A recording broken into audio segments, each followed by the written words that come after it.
Hey guys, a few years back I did tests for Tigo optimizers. At that time I got really bad results, and now we just finished installation of EG4 system, GridBoss and the FlexBoss 18 inverter, and this inverter has only 2 MPPT charge controllers. And for this system we installed Tigo optimizers, and I want to share with you results how those optimizers work in real life. And here on the roof we have existing system that we didn't touch, and here's the new solar panels on 4 roof surfaces. First, second, and then we have 2 at the bottom, there and there. Those 7 panels combined into one string, and then those 2 panels, 4 panels and 2 panels combined into second string.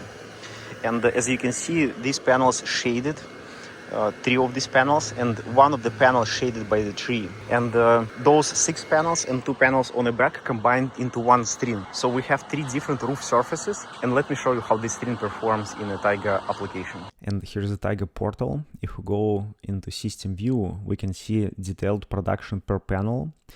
And this is 7 panels combined into one string, and we can see that maximum production we got is 1.6 kilowatt hours in one day.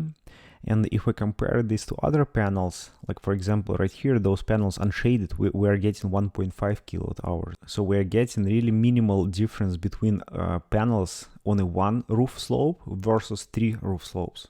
As you can see from this data, if you need to combine solar panels from a different roof faces into one string, Tigo is a great option. Alright guys, that's all about this video. I hope you will find something useful. As always, thank you for watching, and I will see you in the next one.